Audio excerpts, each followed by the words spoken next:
13ই December 2025 কলকাতায় Lionel মেসির সফর স্বপ্নের মুহূর্ত হয়ে উঠতে পারত, কিন্তু শেষ পর্যন্ত এই সফর পরিণত হয় এক চরম বিশৃঙ্খলার ঘটনায়। বিশ্বের অন্যতম সেরা ফুটবল তারকার সামনে কলকাতার এই ছবি আন্তর্জাতিক মহলে শহরের ভাবমূর্তিকে প্রশ্নের মুখে দাঁড় করায়। লন্ডভন্ড হয়ে যায় কলকাতার বৃহত্তম ফুটবল স্টেডিয়াম যুবভারতী ক্রীড়াঙ্গন। প্রিয় তারকাকে এক ঝলক দেখার আশায় আসা হাজার হাজার দর্শকের ক্ষোভ আছড়ে পড়ে স্টেডিয়ামে। পরিস্থিতি এতটাই উত্তপ্ত হয়ে ওঠে যে মাঝপথে গাড়ি ঘুরিয়ে ফিরে যেতে বাধ্য হন রাজ্যের প্রাক্তন মুখ্যমন্ত্রী মমতা বন্দ্যোপাধ্যায়। পরে এই ঘটনার জন্য ক্ষমা প্রার্থনাও করতে হয় তাকে। এমন নজিরবিহীন ঘটনার সাক্ষী সাম্প্রতিক সময়ে কলকাতা হয়েছে কিনা তা মনে করা কঠিন। সেই দিন মেসির সঙ্গে একই মঞ্চে থাকার কথা ছিল অভিনেতা কিং খানেরও, কিন্তু তিনি হোটেল থেকেই ফিরে যান। এই অভিশপ্ত দিনটার কথা কলকাতাবাসী ভুলতে পারেনি, আর পারবেও না। জেলে যেতে হয় শতদ্রু দত্তকে, এরপর জল গড়িয়েছে অনেক দূর। এই ঘটনার পর থেকেই শুরু হয় রাজনৈতিক চাপানুতর। মেসি কাণ্ডে এবার পুলিশের নজরে রয়েছেন রাজ্যের প্রাক্তন ক্রীড়ামন্ত্রী অরূপ বিশ্বাস। তাকে তৃতীয়বারের মতো নোটিশ পাঠিয়েছে বিধাননগর দক্ষিণ থানার পুলিশ। আগামী 48 ঘন্টার মধ্যে থানায় হাজির হয়ে তদন্তে সহযোগিতা করার নির্দেশ দেওয়া হয়েছে তাকে। এর আগে দুবার তাকে জিজ্ঞাসাবাদের জন্য ডাকা হলেও তিনি হাজিরা এড়িয়ে যান। অন্যদিকে অরূপ বিশ্বাসের ভাই স্বরূপ বিশ্বাসকে তোলাবাজি, শ্লীলতাহানি সহ একাধিক অভিযোগে আগেই গ্রেপ্তার করেছে পুলিশ। মেসি কাণ্ডে অরূপ বিশ্বাস ইতিমধ্যেই কলকাতার হাইকোর্ট থেকে রক্ষা কবচ পেয়েছেন। আদালত জানিয়েছে 17ই আগস্ট পর্যন্ত তার বিরুদ্ধে কোনো কঠোর পদক্ষেপ করা যাবে না, তবে তদন্তে সহযোগিতা করার শর্তও দেওয়া হয়েছে। আদালতের নির্দেশ অনুযায়ী পুলিশ নোটিশ দিলে তাকে হাজির হতে হবে এবং সেই নোটিশ অন্তত 48 ঘন্টা আগে দিতে হবে। পাশাপাশি আদালতের অনুমতি ছাড়া দেশের বাইরে যাওয়া যাবে না ও নির্দিষ্ট সময়ের মধ্যে পাসপোর্ট জমা দেওয়ার নির্দেশও দেওয়া হয়েছে। সেই নির্দেশ মেনেই পুলিশ এবার তাকে নতুন করে নোটিশ পাঠিয়েছে। অভিযোগ, যুবভারতী ক্রীড়াঙ্গনে মেসির অনুষ্ঠানের সময় পর্যাপ্ত ব্যবস্থাপনার অভাব ছিল। মেসিকে ঘিরেও ছিলেন নেতা, মন্ত্রী ও তাদের ঘনিষ্ঠরা। ফলে মাঠে উপস্থিত বহু দর্শক তাদের প্রিয় ফুটবল তারকাকে কাছ থেকে দেখতে পারেননি। অভিযোগ উঠেছে মেসির সঙ্গে অরূপ বিশ্বাসের গায়ে পড়া নিয়েও। এমন পরিস্থিতিতে কয়েক মিনিটের মধ্যেই মাঠ ছাড়তে বাধ্য হন আর্জেন্টিনার এই মহা তারকা। অভিযোগকারী শতদ্রু দত্ত দাবি করেছেন মেসির সফরের জন্য মোট 70,000 টিকিট তৈরি করা হয়েছিল, যার মধ্যে 22,000 টিকিট অরূপ বিশ্বাস নিয়েছিলেন বলে অভিযোগ। এমনকি সেই টিকিট বিক্রির অভিযোগও সামনে এসেছে। কি রে, তোর বেশ র্যাশ হয়েছে দেখছি। হ্যাঁ রে, কি করবো বলতো, র্যাশগুলো কিছুতেই কমছে না।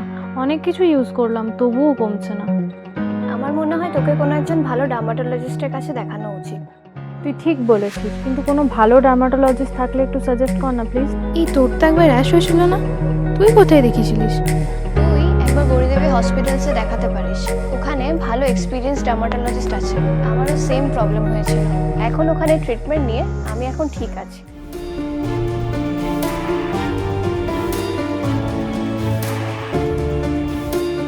গৌরী দেবী হসপিটাল, রাজবাঁধ, দুর্গাপুর।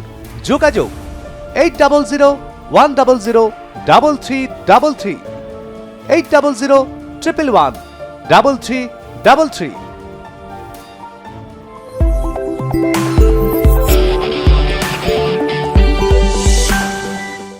এই বিষয়গুলি নিয়ে পুলিশ তাকে জিজ্ঞাসাবাদ করতে চাইছে। প্রথমবার অসুস্থতার কারণ দেখিয়ে হাজিরা এড়ানোর পর তিনি গ্রেপ্তারির আশঙ্কায় আদালতের দ্বারস্থ হন। রক্ষা কবচ পাওয়ার পরও দ্বিতীয়বার হাজিরা না দেওয়ায় এখন তৃতীয় নোটিশের পর তার পরবর্তী পদক্ষেপের দিকে নজর রয়েছে। প্রথম অভিযোগ তো আমার হয়েছে x sports minister Arup Biswas, তারপরে ওনারই রিলেটিভ জুই বিশ্বাস এবং আরও কিছু আমলা, প্লাস পুলিশের এগেনস্টে যেহেতু কেস, এখনকার এক্স ডিজি রাজীব কুমারের এগেনস্টও রেখেছি আমরা। প্রথম তো মাঠে ইন্ট্রুশনের জন্য আমরা দিয়েছি। সেকেন্ডলি যে উনি যে গায়ের জোরি করে আমার থেকে 20-22 হাজার টাকা 22,000 টিকিট নিয়েছিলেন, আমার মনে হয় উনি সেই টিকিটগুলো হয়তো কোথাও বিক্রি করেছেন, এটাও আমার মনে হয়। প্লাস আরও উনি আমাকে অনেক 5-10 হাজার টিকিটের জন্য আমাকে হুমকি দিয়েছিলেন, শুধু টিকিটের জন্য নয়, প্লাস অ্যাক্সেস কার্ডের জন্য আমাকে হুমকি দিয়েছিলেন স্পোর্টস মিনিস্টার অরূপ বিশ্বাস, এবং জুই বিশ্বাসও ইনডাইরেক্টলি আমাকে হুমকি দেওয়া হয়েছিল যে ওনাকে অ্যাক্সেস দিতে হবে। তো আমি সেটা রাজি হইনি বলে উনি লাস্টে মন্ত্রীর ইনফ্লুয়েন্স খাটিয়ে উনি মাঠে ঢুকেছিলেন। আপনারা এটা জানবেন না, জুই বিশ্বাস এবং ওনার জুই বিশ্বাসের অ্যাক্সেস কার্ড মাঠে ছিল না, উনি ঢুকে শুধু মাঠে ঢোকেননি, উনি ফটোও তুলেছেন। এবং আমি একজনকে আমার সঙ্গে রয়েছে, এর নাম সঞ্জয়, এ প্রত্যক্ষদর্শী, মানে এ প্রথম দর্শক হিসেবে মাঠে ঢুকেছিল। কত বড় পুলিশের বিফলতা, মানে আপনি ভাবুন, ও দর্শক হয়ে ঢুকে ও মাঠে মেসির সঙ্গে ছবি তুলছে মাঠের মাঝখানে। তার মানে বোঝা যাচ্ছে একটা Z+ আর Z ক্যাটাগরি সিকিউরিটিতে একটা দর্শক সে মাঠে ঢুকে গিয়ে মেসির সঙ্গে ছবি তুলেছে। ওর মতন কম করে 150-200 লোক এরম মাঠে ঢুকেছে। ও বলছে ও প্রত্যক্ষদর্শী, ও নিজেই দেখেছে যে এরম করে মাঠে ঢুকেছে। লিওনেল মেসির মতো বিশ্ব ফুটবলের কিংবদন্তির সফর কলকাতার জন্য গর্বের মুহূর্ত হতে পারত, কিন্তু ব্যবস্থাপনার অভাব, বিশৃঙ্খলা ও বিতর্কের কারণে সেই সুযোগ অনেকটাই ম্লান হয়ে যায়। এখন তদন্তের মাধ্যমে প্রকৃত সত্য সামনে আসে কিনা এবং ঘটনার জন্য দায়ীদের বিরুদ্ধে কী ব্যবস্থা নেওয়া হয় সেটাই দেখার। কারণ মেসি কাণ্ড শুধু অনুষ্ঠানের ব্যর্থতা নয়, এটি কলকাতার ব্যবস্থাপনার জন্য একটি বড় প্রশ্নচিহ্ন হয়ে রয়ে গেছে।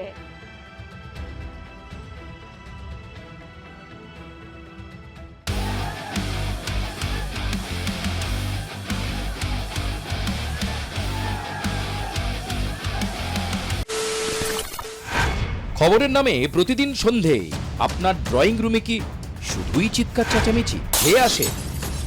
বিতর্কের নামে চলে গালাগালি আর কাদা ছোড়াছুড়ি। এবার সময় পরিবর্তনের,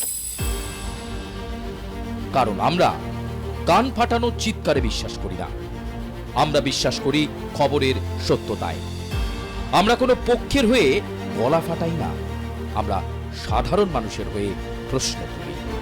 চিৎকার নয়, শুধু খবর হবে যেখানে বিতর্ক আছে কিন্তু কুৎসিত ঝগড়া নেই।